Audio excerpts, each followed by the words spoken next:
what's the one word you would use to describe the Dallas Mavericks and where they are right now?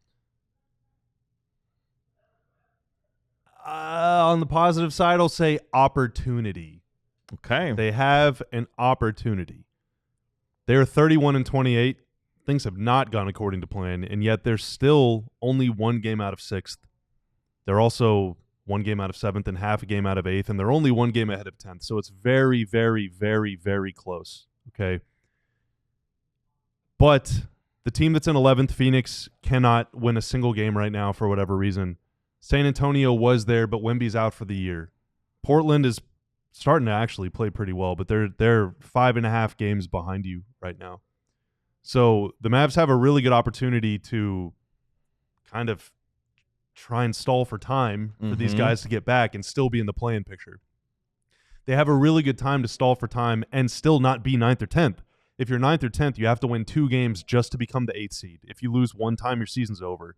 If you're 7th or 8th, you win the first game, you're the 7th seed. If you lose that one, you still have one more chance at home to win the next game to be the 8th seed. So they have an opportunity, despite all of the stuff, despite all of the bad things that have happened, to finish 7th, 8th, or even 6th, which is really good. They also have an opportunity when these bigs come back to figure it out. They have an opportunity because, dude, I'm looking up and down the standings. I mean, OKC is great, but the Mavs, for whatever reason, are just their kryptonite, maybe. Memphis, I don't know. Denver, it feels like Denver is so imperfect. The Lakers, so imperfect. Houston is falling off lately. The Clippers, I'm not afraid of the Clippers, dude, or the Wolves necessarily. The Warriors are actually kind of scary right now, but you wouldn't have to play them till later on. Like, there's not a lot of teams in the West outside of OKC that are just looking like juggernauts hiding in plain sight, you know? So, like, they have an opportunity, if they get in the dance, to do some damage, despite, again, everything that's going on. And so I think from their vantage point, they have to maintain that confidence. They have to maintain that self-belief, and they have to maintain the level of effort, energy, and all that stuff, buy-in, dedication, in order to make it actually happen. Because, again, they don't have the size, and in most games, they don't have the athleticism or the skill to just outgun, outman, outskill, out-talent the other team. They're going to have to outwork them. And without the belief and the confidence and the faith and all that stuff, you're not going to be able to do it. So if they understand and accept that they have an opportunity and they accept that they must do what they have to do to take advantage of it, then I think that this could be it could end up having a happy-ish ending. Some of the words that we're seeing in the chat right now from our guy Charlie Saturday, treacherous. Other words include surviving, from Corbin, resilient, from Arndale, uphill.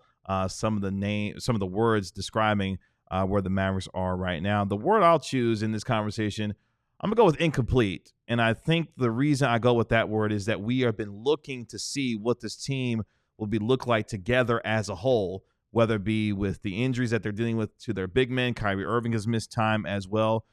We know how things have changed dramatically in terms of the roster makeup of this team, but it's been really a big incomplete for this season.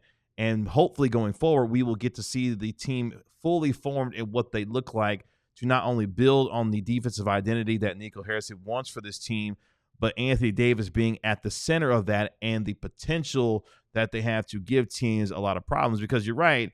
I mean, you look at the teams 2 through really 9, it's kind of a mess. I mean, you've got the Grizzlies and the Nuggets sitting there, both at 38 and 20. You've got the Lakers sitting there at 35 and 21, the Rockets at 36 and 22, and the Clippers have lost 3 straight. So there is, to Bobby's point, opportunity to be able to get yourself moving up in the standings. The question will be, how quickly can you do that, and how quickly can you get healthy in order to try and achieve those goals? So the word I'll use is incomplete, because, my gosh, I want to see what this team looks like fully healthy and together to give us a much more complete picture on what this team's potential will be going forward for the rest of the regular season. Because if they do get into the tournament in the postseason, they could do some real damage to teams, because their size is going to be a huge advantage for them with Lively, with Gafford, with Davis, and that will present a lot of problems to these teams who will not have the ability to match up with them in a lot of ways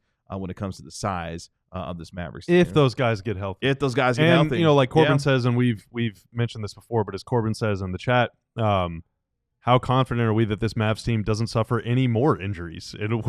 We're not confident at all in that. I mean, you could throw the word ain't tenuous nobody safe out there. right now. Yeah. Yeah. Yeah. I mean, I'm knocking on wood every time Kyrie falls down. Exactly. And, I mean, PJ was pretty brutal last night, but we've made the case throughout the season that he's one of the most valuable players on the team. And whenever he's missed time, they've lost a lot of games. And so nervous about him. And Clay's 35. Like, there's so many guys. Dante Exum has been good since he's been back in the lineup, but he has a history of getting injured. So, nobody's safe right now with the curse that's hanging over this team. But if they are healthy, then I think that they can do some damage. And who said it? I'm trying to find it. CM33 says what I was talking about before with the happy-ish ending. CM33 says no happy ending. Anything this team does is less than what they could have done. That might be true, but the players on the team cannot view it that way. They cannot. They cannot view it that way. Even if they believe it, they can't actually behave in that fashion. They got to go out there and play the games. Like, fans might feel that way, and in 10 years from now, that might be very obvious. You know what I mean? But the players that are on the roster, that are in the moment, that are getting paid millions of dollars to go out there and play, that have pride and have ego and have a sense of self-belief and all that stuff, like, they cannot view it that way. And I think that is part of the challenge of the coach and of Kyrie as the leader of the team, and maybe as of AD or Clay or whoever the other, more vocal experienced guys in the teams are, is getting the players to believe it and stay bought in, stay locked in, despite all the injuries, despite all the drama and the trade and all that stuff. And Clay's comments after the game last night kind of stood out to me, because he was like, I really believe that we have the chance to do something special. We just have to hold down the fort. And for Clay to say that, I don't think that he just kind of says stuff just to say it. So I do think that the players believe they have a chance to win. We all silly like the mayor.